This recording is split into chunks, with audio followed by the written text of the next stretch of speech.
Good afternoon, NCRGEA members and guests. Welcome to today's webinar, The Elder Fraud Industry, New Tactics and Technologies, Bigger Losses for Victims, which will be presented today by David Kirkman, former NC Special Deputy Attorney General and author of Elder Fraud Wars, Case Histories from an Enforcement Attorney. I am your host, Daryl Davis Fulmer, and today we'll also be joined by Tim O'Connell, NCRGEA's Executive Director, who will share the update from the association.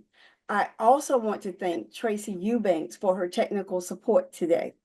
Our primary presenter, David Kirkman, has led an incredible career in the Consumer Protection Division of the North Carolina Department of Justice, addressing law enforcement actions that range from door-to-door space heater salesmen and itinerant driveway paving scammers to the world's #1 retailer. Most of his enforcement cases were filed in the state courts of North Carolina and in federal courts situated throughout the country. During his final 20 years in the Consumer Protection Division, his enforcement activities focus upon elder fraud, cross-border fraud, telemarketing scams, and telemarketing do not call issues. Today, he will discuss how new technologies and psychological techniques are helping the global fraud industry inflict increasingly severe losses on ordinary North Carolinians. You will learn how to spot their fraud attempts and avoid being a victim. I am sure you are in for a most valuable hour that will keep you safe in our world today. Before we begin this webinar, I want to go over a few items. Each of you has been muted to help ensure the presenters can be heard. This webinar will be recorded and posted on our YouTube channel. We will also send you a link, and then we will post it on our social media sites as well. For those of you who sent questions, we submitted them to David, and some may be answered during this presentation. If you think of a question during the presentation, please use the Q&A button at the bottom of the Zoom page. We'll read those at the end if we have time. So without further ado, here's NCRGEA's Executive Director, Tim O'Connell. All right. Thank you, Daryl. I appreciate it. Appreciate the introduction. Good afternoon, everyone. It is a pleasure to be with you, and I'm really looking forward to hearing from David. We see a lot of things about, scams and fraud online, but I'm really just fascinated to hear sort of the real stories. And also, I'm sure there's some good cautionary information he's going to share. So really excited about this presentation. I want to share a couple of things. First, with the damage from Hurricane Helene, all of us either know someone or we may be that person that was impacted. Know that NCRGEA is thinking about you, and we're also working on ways that we can support you. So having conversations in that manner to make sure that we, like all of North Carolina, are coming together. And I think this is a great example when we see local, state, and federal government working together in a time of a crisis like this. So really just know that we are North Carolinians. We are proud to represent the public servants, and for those impacted, know that you are in our thoughts and prayers. A couple things just real quick on the legislative front. The legislature, as a good example, was back in town last week, and they just approved $273 million in funding to cope with the emergency crisis that is going on with Helene. So that was the main purpose for them to be in town last week.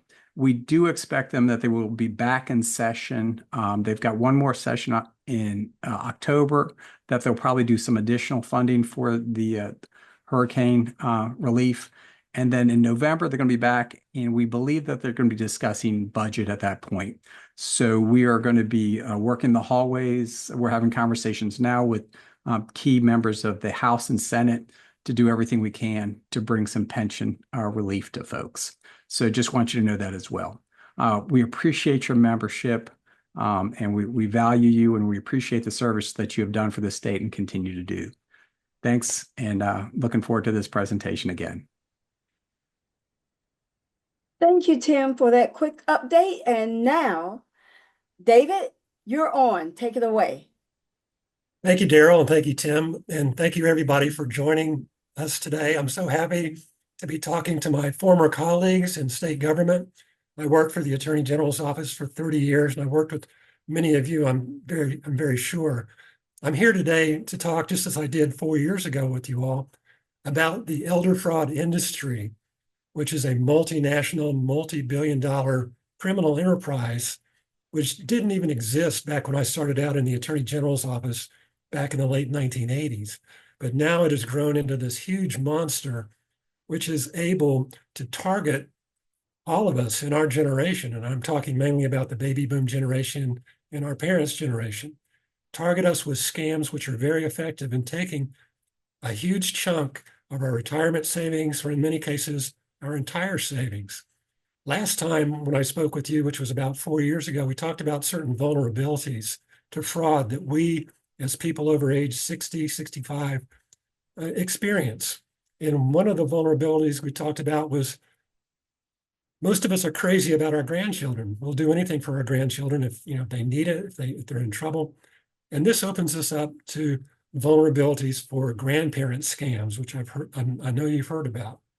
Also, a lot of us are concerned about whether our nest egg, our retirement income is going to get us to the end of the line, whether we'll have enough money to live on 5, 10 years from now. And this becomes especially acute when the legislature fails to award cost of living increases to us from time to time. It pinches us even harder.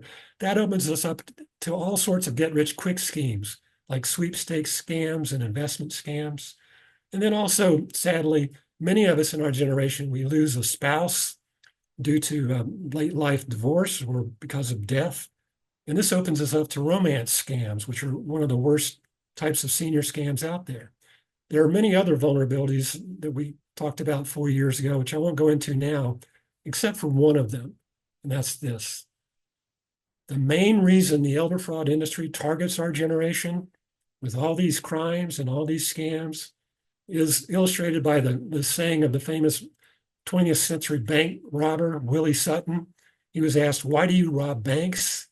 And he said, "That's where the money is." If you go Google the net wealth of the baby boomer generation right now, what you'll pull up is some data from all sorts of sources that say that our generation controls $79 trillion worth of assets, whether it's real estate or savings, investments, $79 trillion. And that's just Americans over the age of 65.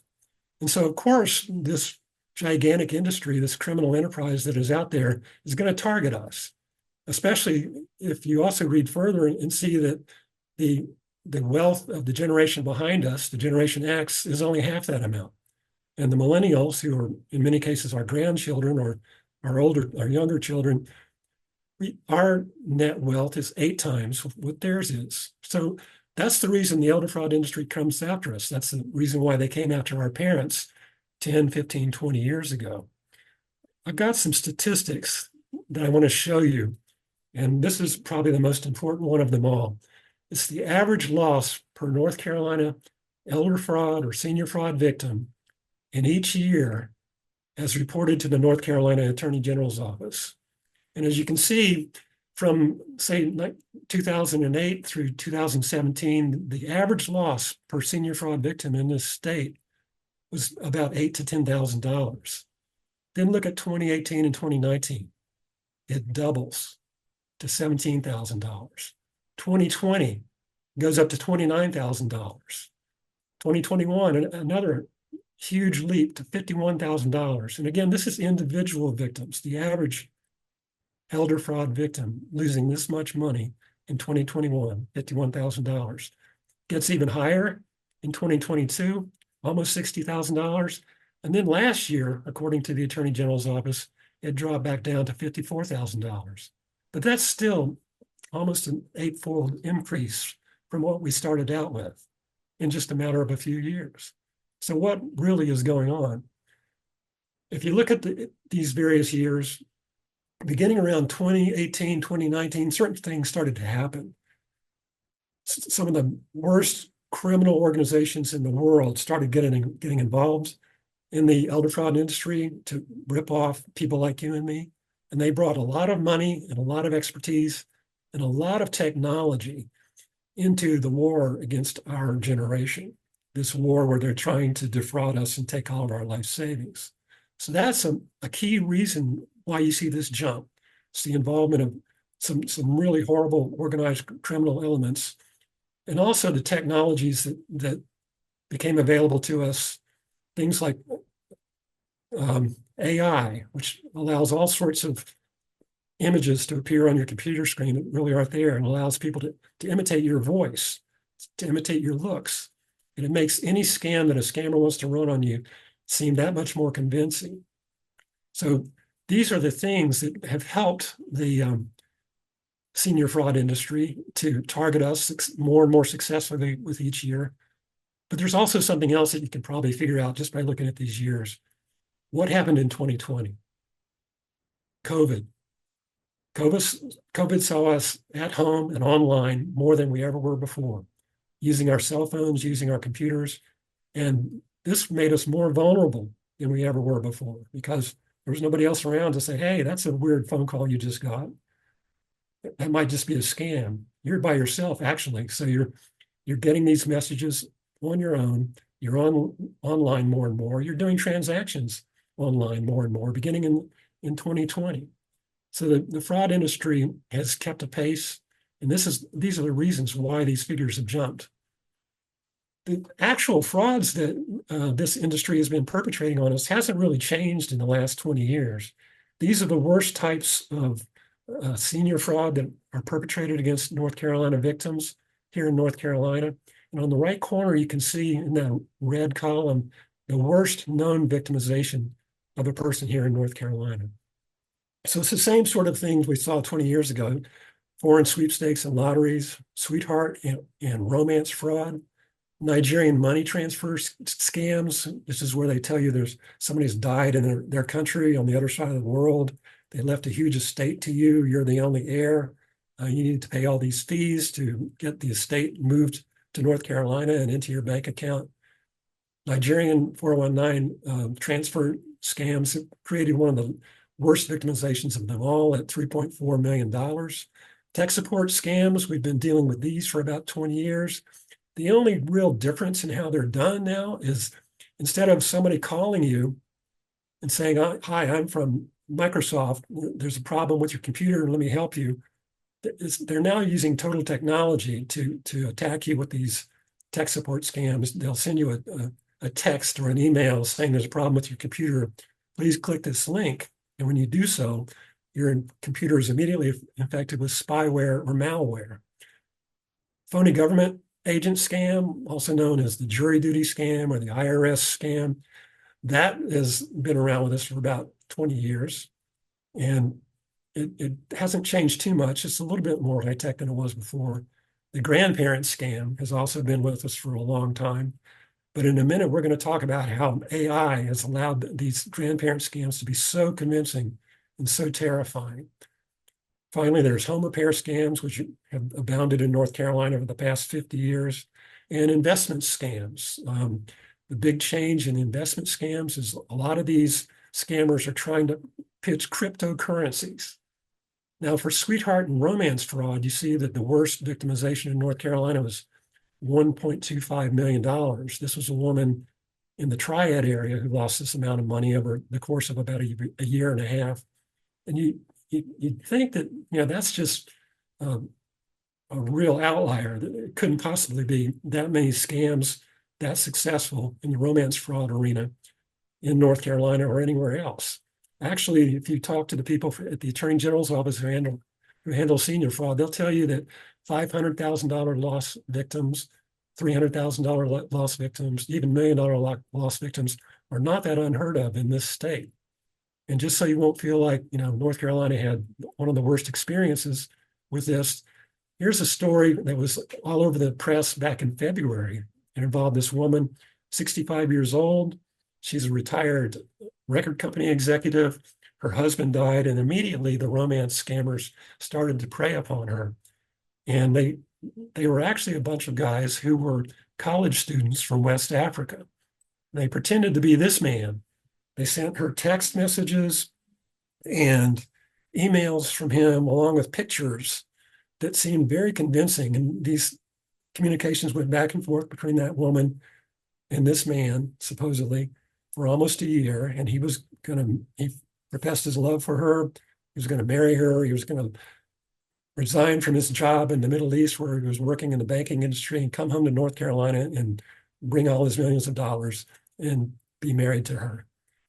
And in the end, this woman was from California. And in the end, what happened was after she had sent him all this money for various emergencies, first he claimed, that he had been in a wreck and had been charged criminally with manslaughter and had to have all this money to pay for attorney's fees, pay for fines to get out of jail, et cetera, et cetera.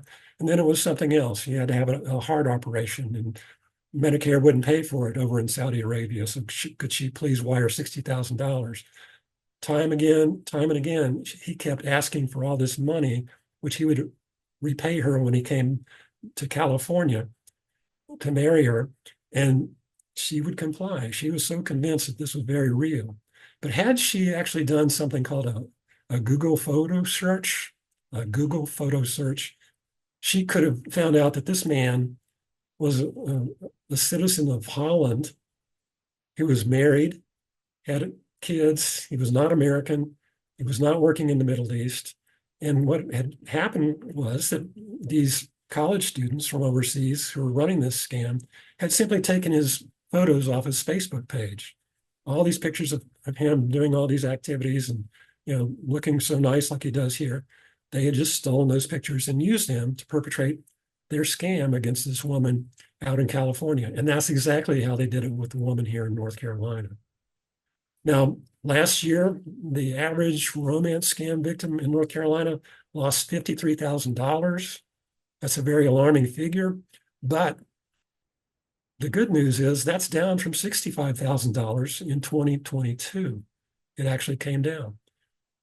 And here's another scam that is very frightening. It's one of the newest ones and one of the worst ones that's out there, creating victims who've lost money almost as much as or even more than the romance scam victims. It's called pig butchering. And if you're from a farm area, you probably recall the whole tradition of, at the end of the year, you were going to slaughter a hog and you would fatten the hog up over the months preceding the slaughter time. You fatten the pig. That's what it's called. And so the fraudsters who run this scam I'm going to tell you about in a minute, they equated what they would do to you to what they would do to the pig. And so they would string you along, they would fatten you up, and then boom, they would get all your money. Now, this pig butchering scam, it starts out usually with these very innocent communications that appear to be a wrong number phone call. Like somebody calls up and says, "Hi, is Martha there?" or is Ralph there? Of course, there's nobody with that name there. And you simply tell them, "I'm sorry, you have the wrong number." And they'll immediately try to strike up a conversation saying, "Oh, thank you for being so kind. And my name's Fred, and I'm looking for Ralph. And I used to live in your area, blah, blah, blah." They'll start a conversation with you and try to make you their friend, even if it's a casual friendship. Or they might even just send a text to your telephone with no message at all. So here you see what these scammers have done. They've sent a picture of an attractive young woman, and the recipient responds by saying, "Hi, sweetie, beautiful photo, but I believe you got the wrong number." And you see there, she responds, "Oh, I'm so sorry. I assume I got stood up. Anyhow, what are you doing today?" Again, trying to start a conversation. And these conversations will lead to friendships online or through text messages. And these friendships will go on for weeks and months if they're allowed to proceed. And usually these people seem to have very fascinating lives. They have all these stories they can tell you about what they've done. And they're very interested, seemingly, in what you've done with your life. And you become good friends. It starts out actually how a romance scam might start, except they're never going to profess their love for you or say they want to get married to you.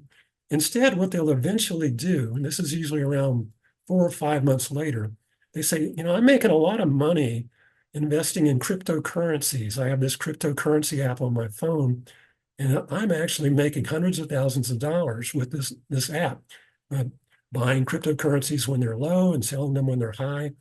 And you ought to try this out. And they'll actually help you set up the app on your phone. They'll help you connect your bank account to that app. And they'll say, don't invest all your money, but try $100. Put $100 into this program. So you use the app, transfers $100 out of your account at the State Employees Credit Union. And the next thing you see on the app is within about a week, you've doubled your money. And in fact, what might happen is the money, the earnings that you make, the 100% earnings, $100 will come right back into your account. And then the app is still showing the original $100 they are making even more money for you. And later on, the scammer will convince you, why don't you put in $1,000 to see what happens? Same thing will happen. How about 10,000? Same thing happens. And then finally they convince you, why don't you take everything out of your 401k plan, David? Or why don't you take out a loan on your house and invest all the equity in your house into this program, and you'll have enough money to last you a lifetime and also the lifetime of your children and grandchildren. Why don't you do that? And so if you do that, if you put all of your savings into this app, the next thing that's going to happen is the following day, you'll try to log on. The app has disappeared. You'll try to call the phone number that's associated with this program. Nobody answers the phone. That's what the scammers call pig butchering. They've fattened you up, they primed you, and then here comes the coup de grace. They've got all of your money. And I was talking to a law enforcement agent yesterday here in North Carolina who told me about a retiree in the Greensboro area who had lost 900,000 this very same way in recent weeks. So it's a very real problem. It's one of the biggest scams that's out there. And the sad recommendation is, even if you get what appears to be a wrong number call or a wrong number text or email, be very, very careful. It could be one of these pig butchering scammers. Now, who's behind this? Those of you who are familiar with world geography or maybe served in Vietnam during the Vietnam War probably know what this area is on the screen. It's the northern Thailand, northern Laos, southeastern Burma area. It's also known as the Burma Triangle. I'm sorry, the Golden Triangle. And it's home to the worst organized crime group dealing with hard drugs, heroin, other narcotics in the entire universe. They're the worst of the worst. They have learned that it's easier for them to make money through these pig butchering operations than it is through selling and moving hard drugs all across the globe. So that they have resorted to this. And they, again, are some of the worst organized criminals anywhere. Now, the scammers have also picked up their psychological techniques. There still are plenty of scams where people call you on the phone and try to convince you of something that really isn't real. Some of you may recall last April, there was a lot of publicity about this columnist for New York Magazine. She also wrote for the Wall Street Journal and several other economic publications. And she was a finance reporter. She's 35 years old. She has a kid in preschool. She's working at home one day, and all of a sudden she gets this phone call. And it's an imposter scam, where it's somebody pretending to be with law enforcement, with the Federal Trade Commission, and also with another one from Homeland Security. And they start telling her, ma'am, all of your accounts are about to be frozen at the bank. And this is because there's a strong suspicion that your accounts are being used for money laundering. You're not going to be able to pay your rent there in New York City. You're not going to be able to pay for your child's tuition at the preschool. And they named the preschool. They named how much the tuition was. They named off all of her accounts at different banks and investment firms. They had all this information on her. So she believed them. She believed this was really real. This was really going to happen. And they also did this kind of good cop, bad cop thing. They told her, well, some of our colleagues are going to shut you down probably this afternoon. We don't want you to starve. We don't want you to have to pull your kid out of preschool.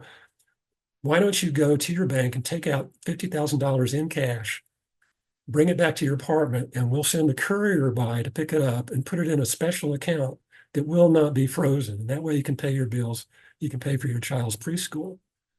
So in the course of 4 hours, this woman went from just working on her computer and then getting a phone call, and then within 4 hours, she's out on the front door stoop of her apartment building, handing $50,000 in cash to a courier for these scammers. She loses all of her money this way. So this just shows that the psychological techniques of the scam industry has gotten so much better than they ever were before, mainly because they have actually been able to profile you. They've been able to burrow into all of your investments, your whole lifestyle, everything about you, and they can seem very, very convincing. Technology has enabled a lot of these new scams to proliferate. AARP, for whom I do a lot of presentations, has been warning for months and months about the explosion of scam texts. And I'm sure you've all gotten these things. You know, there's a text or an email saying there's a problem with your package delivery, or there's a problem with your Amazon Prime account, or with your bank account, or did you make a $900 purchase at Best Buy yesterday? If not, please click this link. And if you do that, if you click that link, the scammer's computers automatically infect your phone or your computer with spyware and malware from which they can run all sorts of other scams on you and drain your bank accounts. One of the worst of these new text scams is something called two-factor authentication scam.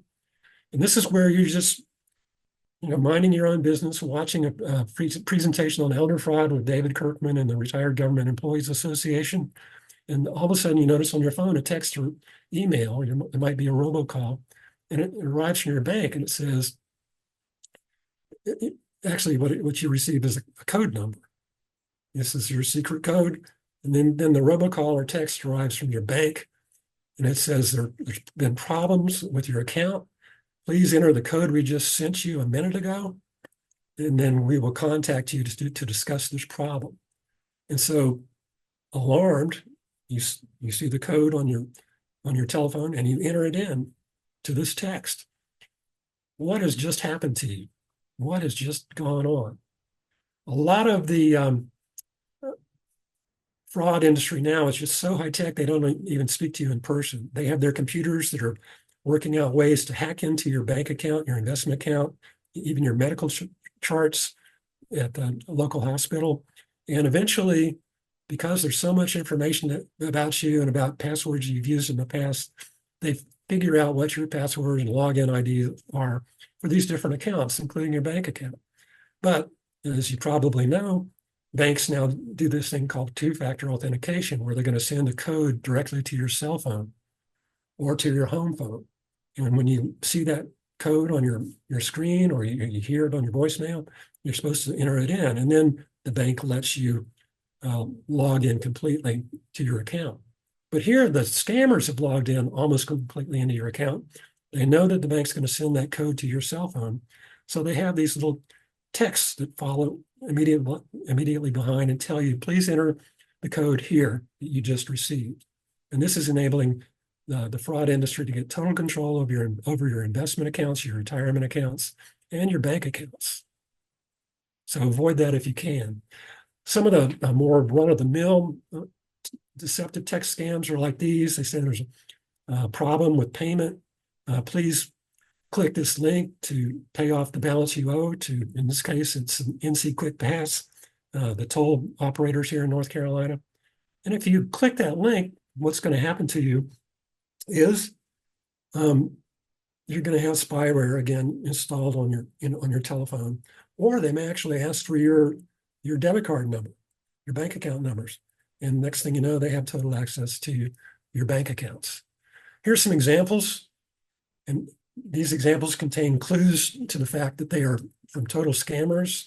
One's supposedly from Amazon Prime, and the one on the right is from the State Employees Credit Union. The first giveaway is going to be up at the top.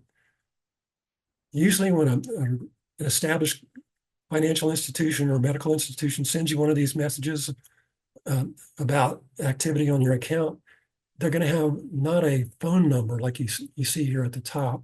It's going to be a 5 or 6 digit number. Here you just see phone numbers, and if you Google those phone numbers, they're going to turn out to be somebody's cell phone number. So that's a dead giveaway right there if you see a full phone number at the top. You can also see from the one on the right, the rampant misspellings. In this case, State Employees Credit Union is misspelled. The the link address, the website they want you to click on, it's called HTTPS Tiny One. That Tiny One website is not going to be used by any organization such as the State Employees Credit Union or anybody else. That's just a link to the scammers who want to install the spyware. And it's the same on the other one, the one on the left. What you'll normally see from the State Employees Credit Union and somebody else is, like I said at the outset, just a 5 or 6 digit number at the top, and then they'll list what the transactions are. And all they want to get from you is a yes or a no. They don't want you to go to any sort of, click on any kind of link. So if these are your transactions, please click yes. And you can see here where I did that. If you click no, then the credit union or your medical office is going to contact you directly by phone, but they will never ask you to click a link. I'm sorry, I'm having trouble advancing. Now, these text scams are just like some of the phishing scams we used to see on our computers, 20 years ago. And it was the same trick there. They wanted to get you to click on a link, and again, it would install spyware. But these were easy to spot, again, because of the multiple misspellings. And also, if you hovered your cursor over the link, you could see where it was really coming from. This one purports to be from American Express, but it's really some outfit called Pianco down in Brazil. Yesterday, or a couple of days ago, my sister received an email from her cable company telling her there was a problem with her payment. And it really does look like it's from her cable company, which is Xfinity. You cannot hover over the payment link and find out who it's really from. If you're just not careful, you'll click that link, and again, the same thing will happen. Spyware is installed on your computer. And the problem is that so many of these companies we deal with online these days, they send you messages all the time. So these fraudulent text messages and email messages can just hide in broad daylight. So here you see a bunch of Amazon messages I got in a matter of just a few days. Amazon is going to send you 3 different email messages every time you order something. Once when you order, once when your merchandise goes out, and once when it's been received. So again, all these legitimate messages come in, and the fraudsters are able to hide their messages in between them. Some basic fraud industry tactics are important to explore. These tactics haven't changed too much in the past, I'd say the past 100 years, really. But in just about every scam that this elder fraud community runs on you, they're going to have a narrative. It's going to be something that's going to be exciting. You've won all this money, or I love you, I want to marry you. And then it's going to be, or it could be something that's alarming. Like your grandchild is in jail down in Mississippi, or you're going to have your Social Security frozen tomorrow. And they'll just rinse and repeat these exciting or alarming representations to you over and over again until they get you to part with as much money as they can possibly get out of you. So on the excitement front, the 2 most exciting things that seem to hit people when the elder fraud industry comes after them is something telling them that they've got a bunch of money coming to them. And when you get a message like this, like you've won Publishers Clearinghouse, several things happen within your body. Adrenaline just flows through your veins. Dopamine flows into your brain. All these other chemical reactions occur, and your better judgment, it's just going to sink to a low ebb. And that's when the scammers have got you, because they can get you to follow along, even though when your better judgment in a calm situation would tell you, no, I'm not dealing with this. I know you're a scam. I've heard stories about this. I heard David Kirkman from the Attorney General's office talk about this. Same thing happens even more so with romance scams.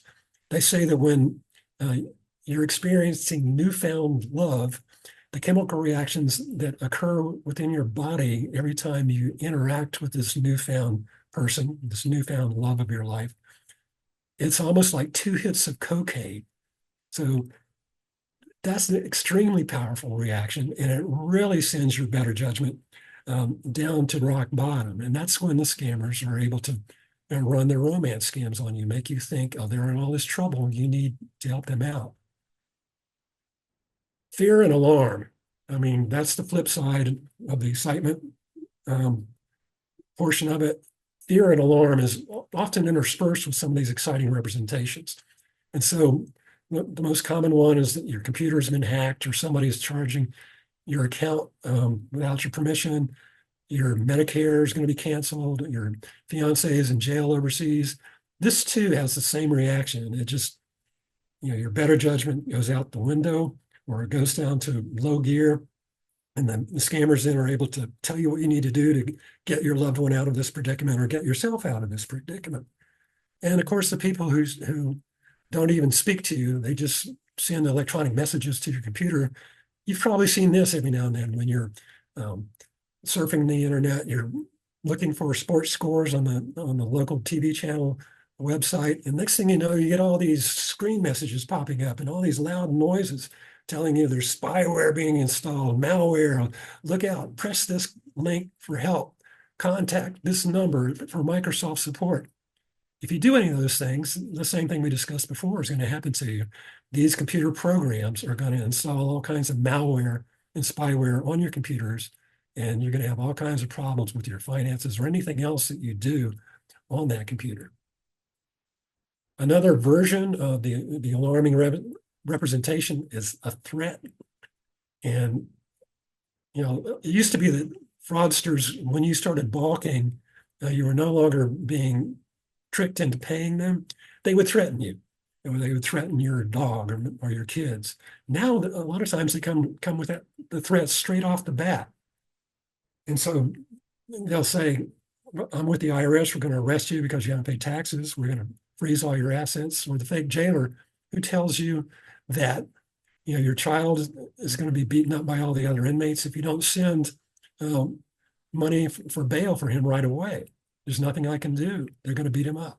So these threats are the worst of the upsetting representations in the arsenal of the elder fraud industry.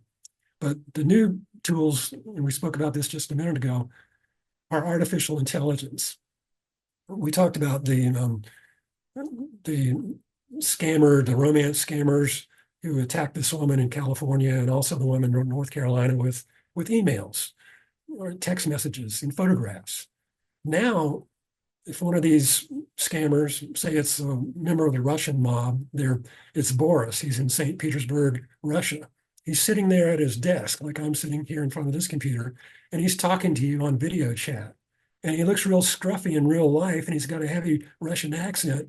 But with the programs that this fraud industry can buy easily on the internet for artificial intelligence, they can make Boris look and sound just like the Marlboro Man from Texas. He's working overseas, and he's the one who's going to be saying all these romantic things to you if you're a woman. And if it's a man, if it's a man target, Boris's buddy Natasha is going to do the same thing from her desk and make you think she's this beautiful movie star from Europe who wants to move to North Carolina to be with you. Just send all this money because I'm having trouble with this or I'm having trouble with that. So the AI is able to really convince you of the reality of these types of scams. So all along the way with these various types of fraud, there are warning signs.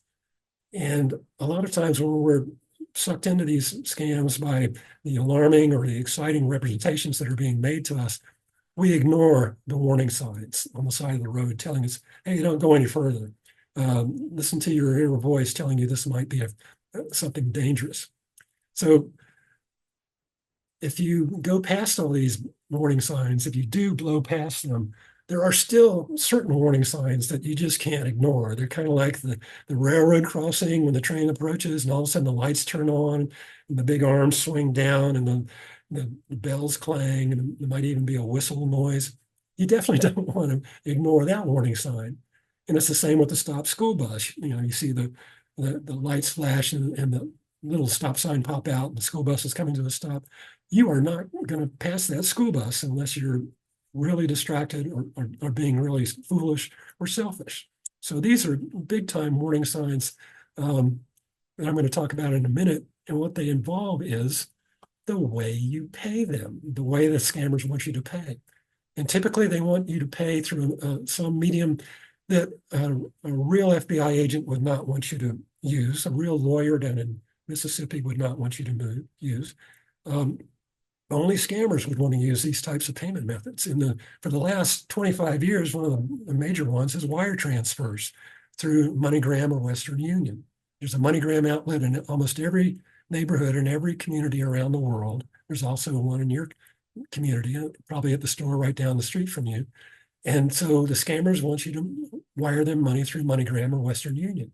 And when you do that, the money's untraceable. You're never going to find these people at the other end once they picked up the money.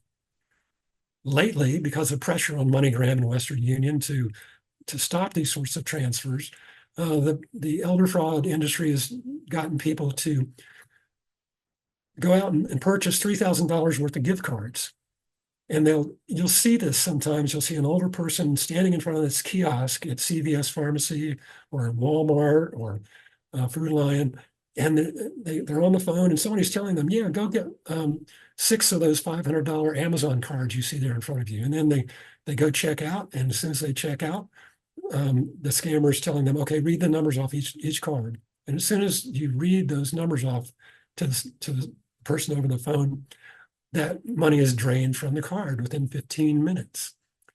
The retail industry is now trying to crack down on this. They can spot this when it's happening. And so lately, the elder fraud industry is trying to get you to pay them through cryptocurrency.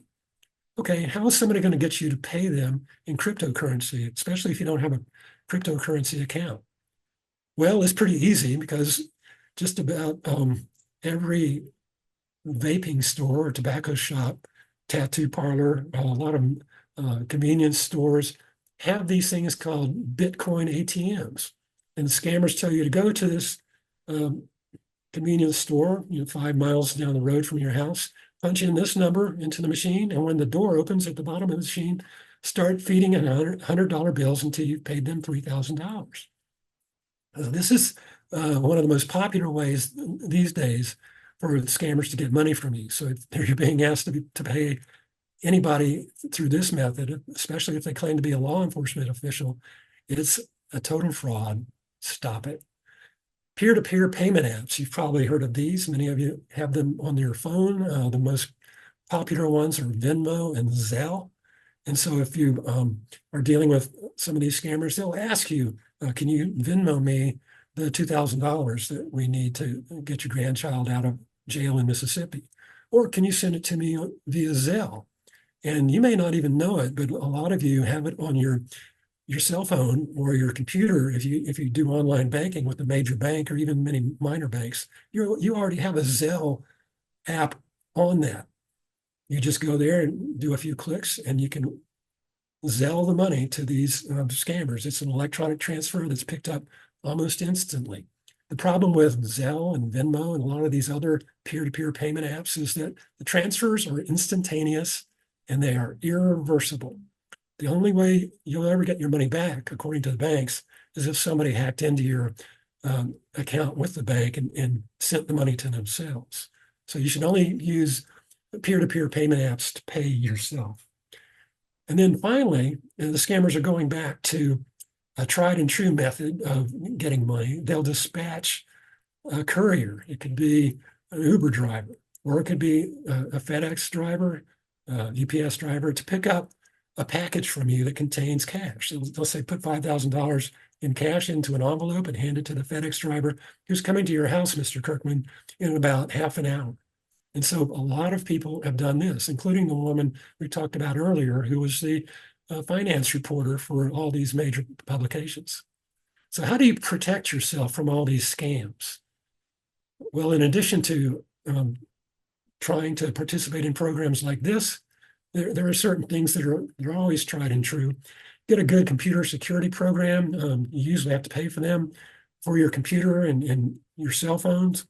And things such as Norton and McAfee are very, very good at blocking out a lot of these scam and spam texts that are coming your way, and also the spam emails. They'll keep you from clicking on some of these links that you shouldn't be clicking on. And so these things pay for themselves automatically. Freeze your credit report with all three major credit reporting agencies. If you're our age, you probably don't need to have your credit file pulled all that much. You've already got your mortgage going, you've got your car payment going. You don't need the fraud industry to get access to your credit files. So put a freeze on all three credit reporting services that are out there. Limit the personal info that you put out on social media, especially Facebook. Facebook, a lot of people put their age, their marital status, all this information about their grandchildren, where they worked in the past. If you do that, that enables the elder fraud industry to profile you, profile your grandchildren, and to start running all sorts of scams, most likely a sweepstakes scam or a grandchildren scam on you. Let all calls that are not from your friends or contacts go to your voicemail or your answering machine. If it's a real person that you really want to talk to, call them back.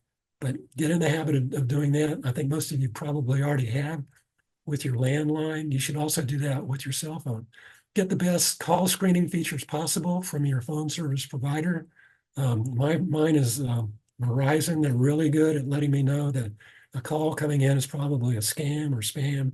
Same with text messages, and all the other major cell phone providers offer different services like this as well. Only contact an organization such as your bank or Amazon using the information on its website or that you have in your own files. Never click a link or call a phone number that's in one of these text messages you might receive from them. Hang up or click off if anybody ever requests that you pay by gift card, peer-to-peer payment, wire payment, Bitcoin, cash in a FedEx, UPS, or US mail envelope. That's a total fraud. And remember, he ain't real till he hands you flowers. And even that's not the best advice. But if you're wrapped up in a romance scam and you still never see this person and everything's done online, you can almost accept that it's a total fraud. Do a reverse image search of your newfound love online to find out who they really are. And if you're downloading apps, only download it from your iPhone or your Android app store. These have usually been screened. If you see an app mentioned in an article online, they say download it here, don't do it. That's how a lot of fraudulent apps, which are really just spyware, end up on your telephone. So you can always contact various agencies if you have questions about a pitch that you received. There's the Attorney General's office, which you see here, 919-716-6000, and they're easily accessible online. The simplest one to contact, if you really don't know who to contact here in North Carolina, is 211, which is run by the United Way. And they will talk you through some of these scams. And if they can't help you, they will put you in contact with an agency that can. AARP Fraud Watch Network. Many of you are AARP Fraud Watch or AARP members. You don't have to be a member. You can call them anyway. You can find them on the AARP.org app or website, or the investor hotline of the North Carolina Secretary of State's office. But anytime you have an inkling or have a question about some pitch that's coming to you, whether it's over the phone, through a text message, face-to-face, over the internet, if you have any kind of question, contact one of these agencies as soon as you can. So those are all the things I wanted to talk to you about today. I went a little bit over, which I apologize for, but I will be more than happy to answer any questions that you all might have for me. I'll try to do my best to answer them. David, thank you so very much. This is definitely a subject that we all needed more awareness and a deeper understanding, because these scams are so, and fraud, it's just so tricky for people. And so we really, truly appreciate you putting this together for us and providing such valuable tips. And yeah, I must say, I get these things all the time. I remember the one you put on there that you gave an example of was with regards to the toll, the scam with the North Carolina Department of whatever it is, transportation, where you can pay for a sticker to for your tolls to be less when you go when you're driving on the highway. And Yeah. I decided to click on the link to the actual website. And on that website, in the front, it said, if you receive that type of email, it is a scam. And so it is a great thing for people to go to the actual website of any of those things you get, via email, because sometimes they just do sound so real. So thank you for reiterating that. And you did not go over your time, so you're really great. We do have a couple of questions, and Tim, if you have some, please also just chime in. But the one that I saw that I thought might be helpful is, what can you do if you know someone who is a victim of these frauds and scams, and they are in their 80s and mentally incapacitated? That's a wonderful question. One of the things we didn't talk about was the more traditional elder fraud, where somebody in a family or maybe a neighbor is financially exploiting an older person in the home. And these are like one-off scams. They're not committed by the elder fraud industry, but it's usually somebody who sees an opportunity in the community to rip off a neighbor or an older loved one. And so if you see this, if you get wind of this, you should report it to Adult Protective Services in your county immediately. Should do that immediately. They know how to react. Get as much data and information as you can so they can start investigating this. This is something that is typically investigated locally and prosecuted locally. But it's, up until I would say about 10 years ago, 50% of all the scams out there were done this way.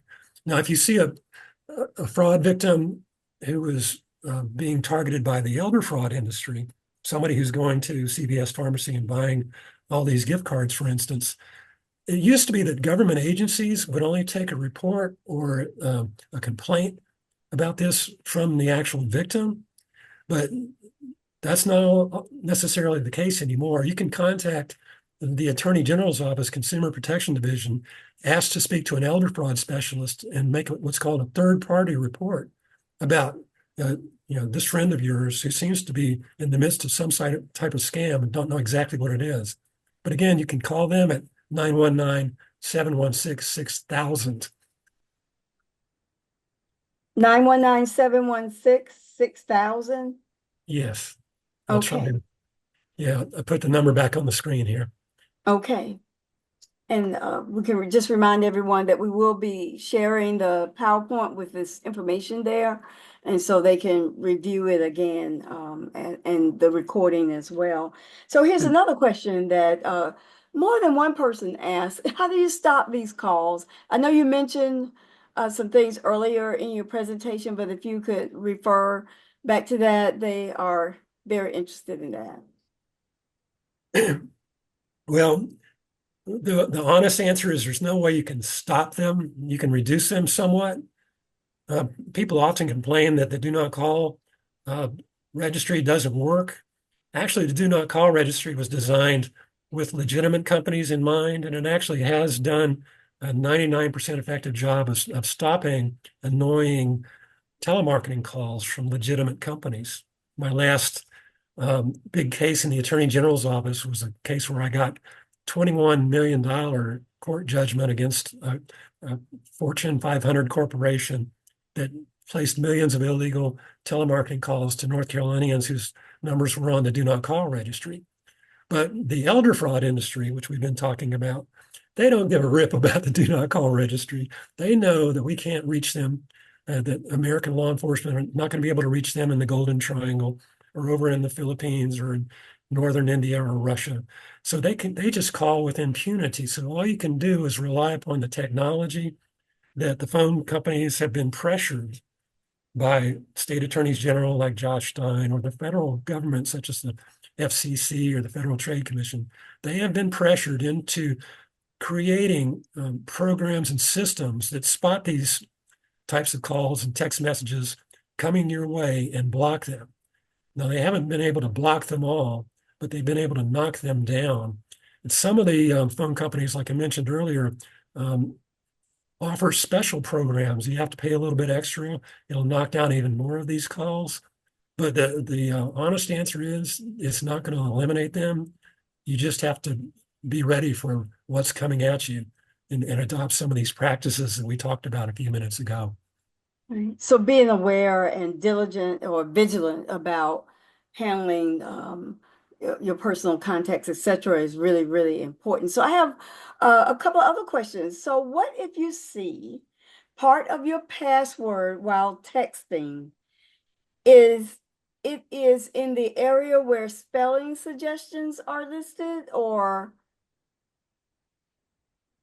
I was wanted to just get this question out to you. What if you see part of your password while texting? That's a good question for more of a computer whiz than I am.